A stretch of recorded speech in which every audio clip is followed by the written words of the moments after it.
আমরা জনগণের সরাসরি ভোটের মাধ্যমে ম্যান্ডেট প্রাপ্ত হয়ে এই সংসদে এসেছি। আমাদেরকে যদি কেউ হুমকি ধামকি দিয়ে মনে করে সরকার পতন করবে, আমি আপনার মাধ্যমে মাননীয় সংসদ নেতার উদ্দেশ্যে বলতে চাই, আপনি খালি হুকুম দিবেন, ইনশাল্লাহ বিগত দিনে আপনার নির্দেশ প্রাপ্ত হয়ে আমরা যেভাবে রাজপথে অবস্থান করে জনগণের ভোটের অধিকার প্রতিষ্ঠা করার জন্য আন্দোলন সংগ্রাম করেছি, একইভাবে খুনি হাসিনাকে পতন করার জন্য আমরা যেভাবে আন্দোলন সংগ্রাম করেছি, আমাদেরকে যদি হুমকি দেওয়া হয় তাহলে সম্মানিত বিরোধী দলের প্রতি সম্মান রেখেই বলছি, আপনারা যদি আমাদেরকে পতন করার হুমকি দেন তাহলে বিরোধী দলের অবস্থান থেকে আপনাদেরকে পতন ঘটানো হবে ইনশাআল্লাহ। আমরা বাংলাদেশে কোনো ধরনের বিভক্তির রাজনীতি চাই না, আমরা একটা শান্তির রাজনীতি চাই, একটা ঐক্যের রাজনীতি চাই।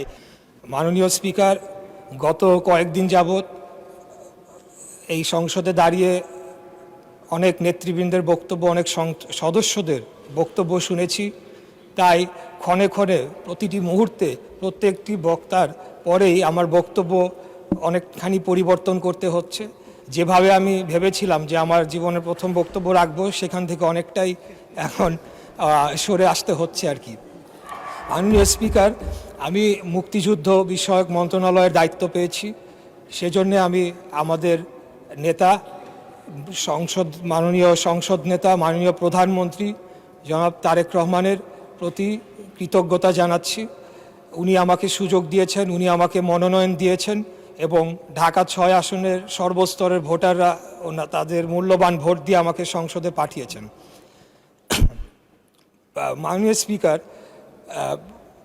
আমরা দেখেছি যে ২০০৯ সালে একটি ১/১১ ষড়যন্ত্রের মাধ্যমে যে সরকারটি এসেছিল, সেই সরকার তারা মুক্তিযুদ্ধের চেতনাকে বিক্রি করে পদে পদে তারা ফায়দা লুটেছে, জনগণের অধিকারকে হরণ করেছে এবং ২০১১ সালের ৩০শে জুন তারা তত্ত্বাবধায়ক সরকার ব্যবস্থা অন্যায়ভাবে বাতিল করে একটি কার্যত একদলীয় শাসন ব্যবস্থার দিকে বাংলাদেশকে নিয়ে গিয়েছিল এবং সেটিকে তারা তাদের অবৈধ ক্ষমতাকে দীর্ঘায়িত করার জন্য তারা গুম, খুন, ধর্ষণ সহ এমন কোনো অপরাধ নেই যেটি তারা করেন নাই।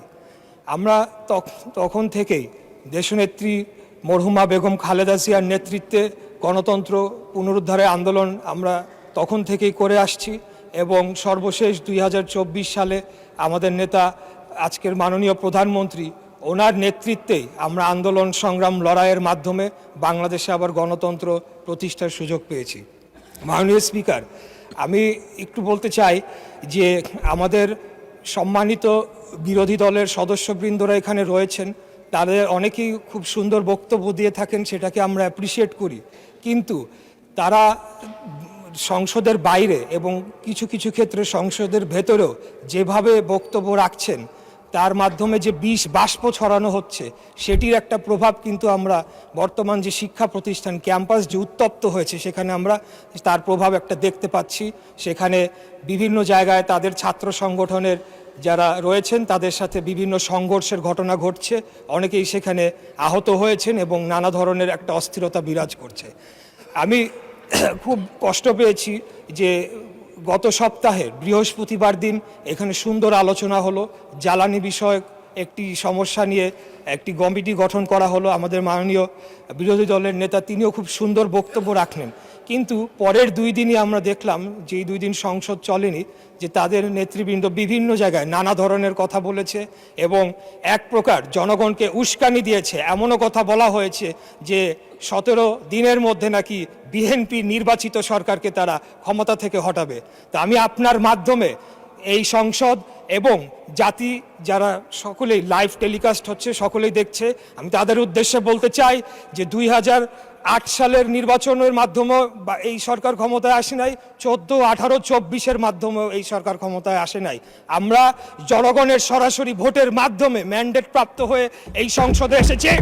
আমাদেরকে যদি কেউ হুমকি ধামকি দিয়ে মনে করে সরকার পতন করবে, আমি আপনার মাধ্যমে মাননীয় সংসদ নেতার উদ্দেশ্যে বলতে চাই, আপনি খালি হুকুম দিবেন, ইনশাল্লাহ বিগত দিনে আপনার নির্দেশ প্রাপ্ত হয়ে আমরা যেভাবে রাজপথে অবস্থান করে জনগণের ভোটের অধিকার প্রতিষ্ঠা করার জন্য আন্দোলন সংগ্রাম করেছি, একইভাবে খুনি হাসিনাকে পতন করার জন্য আমরা যেভাবে আন্দোলন সংগ্রাম করেছি, আমাদেরকে যদি হুমকি দেওয়া হয় তাহলে সম্মানিত বিরোধী দলের প্রতি সম্মান রেখেই বলছি, আপনারা যদি আমাদেরকে পতন করার হুমকি দেন তাহলে বিরোধী দলের অবস্থান থেকে আপনাদেরকে পতন ঘটানো হবে ইনশাআল্লাহ।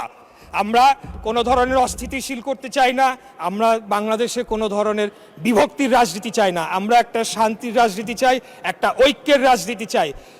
আমরা যদি বিগত 24 সালে যারা শহীদ হয়েছেন তাদের প্রতি যদি আমরা সম্মান প্রদর্শন করতে চাই তাহলে আমাদেরকে একে অপরের প্রতি সম্মান প্রদর্শন করতে হবে এবং সকলে মিলেমিশেই আগামী দিনে বাংলাদেশকে পরিচালনা করতে হবে।